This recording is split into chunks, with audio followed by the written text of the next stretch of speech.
2026 ದಾವಣಗೆರೆ ದಕ್ಷಿಣ ವಿಧಾನಸಭಾ ಕ್ಷೇತ್ರದ ಉಪಚುನಾವಣೆ ಕರ್ನಾಟಕ ರಾಜಕೀಯದಲ್ಲಿ ಭಾರೀ ಕುತೂಹಲ ಮೂಡಿಸಿದೆ. ಶಾಮನೂರು ಶಿವಶಂಕರಪ್ಪನವರ ನಿಧನದ ನಂತರ ತೆರವಾದ ಈ ಕ್ಷೇತ್ರ ಈಗ ಹಾಟ್ಸ್ಪಾಟ್ ಆಗಿದ್ದು, ಕಾಂಗ್ರೆಸ್ ಮತ್ತು ಬಿಜೆಪಿ ನಡುವೆ ತೀವ್ರ ಪೈಪೋಟಿ ಕಾಣಿಸುತ್ತಿದೆ.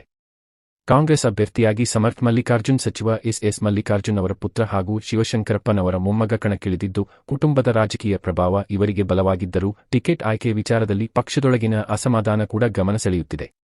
ಇನ್ನೊಂದೆಡೆ ಬಿಜೆಪಿ ಶ್ರೀನಿವಾಸ್ ಟಿ. ಕಣಕ್ಕಿಳಿಸಿ ಸ್ಥಳೀಯ ಮಟ್ಟದಲ್ಲಿ ಬಲಿಷ್ಠ ಪ್ರಚಾರ ನಡೆಸುತ್ತಿದೆ.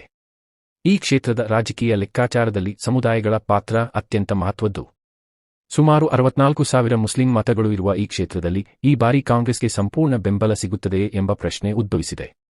ಕೆಲವು ವಲಯಗಳಲ್ಲಿ ಅಭ್ಯರ್ಥಿ ಆಯ್ಕೆ ಬಗ್ಗೆ ಅಸಮಾಧಾನದಿಂದ ಮುಸ್ಲಿಂ ಮತಗಳು ವಿಭಜನೆಯಾಗಬಹುದು ಎಂಬ ಮಾತುಗಳು ಕೇಳಿಬರುತ್ತಿವೆ. ಇದೇ ವೇಳೆ ಬಿಜೆಪಿಗೆ ಅಲ್ಪಸಂಖ್ಯಾತ ಮುಖಂಡರ ಸೇರ್ಪಡೆ ಹೊಸ ರಾಜಕೀಯ ಸಮೀಕರಣಕ್ಕೆ ದಾರಿ ಮಾಡಿಕೊಡುತ್ತಿದೆ. ಲಿಂಗಾಯತ, ಕುರುಬ, ದಲಿತ ಮತ್ತು ಇತರೆ ಹಿಂದುಳಿದ ವರ್ಗಗಳ ಮತಗಳು ಕೂಡ ಈ ಚುನಾವಣೆಯಲ್ಲಿ ನಿರ್ಣಾಯಕವಾಗಲಿದ್ದು, ಪ್ರತಿಪಕ್ಷವು ತನ್ನದೇ ಆದ ತಂತ್ರಗಳೊಂದಿಗೆ ಮತದಾರರನ್ನು ಸೆಳೆಯಲು ಹರಸಾಹಸಪಡುತ್ತಿದೆ.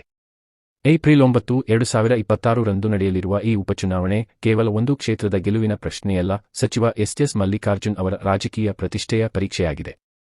ಒಂದು ಕಡೆ ಕಾಂಗ್ರೆಸ್ ತನ್ನ ಪರಂಪರೆಯ ಹಿಡಿತವನ್ನು ಉಳಿಸಿಕೊಳ್ಳಲು ಯತ್ನಿಸುತ್ತಿದ್ದರೆ, ಇನ್ನೊಂದು ಕಡೆ ಬಿಜೆಪಿ ಈ ಕ್ಷೇತ್ರವನ್ನು ತನ್ನದಾಗಿಸಿಕೊಳ್ಳಲು ತೀವ್ರ ಪ್ರಯತ್ನ ಮಾಡುತ್ತಿದೆ. ಹೀಗಾಗಿ ಜಾತಿ ಸಮುದಾಯ ಸಮೀಕರಣ, ಒಳರಾಜಕೀಯ ಹಾಗೂ ಮತದಾರರ ಮನೋಭಾವ ಸೇರಿ ಈ ಚುನಾವಣೆಯನ್ನು ಅತ್ಯಂತ ರೋಚಕವಾಗಿಸಿದೆ. ಹಾಗಾದರೆ ದಾವಣಗೆರೆ ದಕ್ಷಿಣದಲ್ಲಿ ಯಾರಿಗೆ ವಿಜಯಲಕ್ಷ್ಮಿ ಒಲಿಯುತ್ತಾರೆ? ನಿಮ್ಮ ಅಭಿಪ್ರಾಯವನ್ನು ಕಾಮೆಂಟ್ನಲ್ಲಿ ತಿಳಿಸಿ ಮತ್ತು ಇನ್ನಷ್ಟು ಅಪ್ಡೇಟ್ಗಳಿಗೆ ನಮ್ಮ ಚಾನೆಲ್ಗೆ ಸಬ್ಸ್ಕ್ರೈಬ್ ಮಾಡಿ. Click on subscribe button and press the bell icon to get updates from Ye TV Kannada.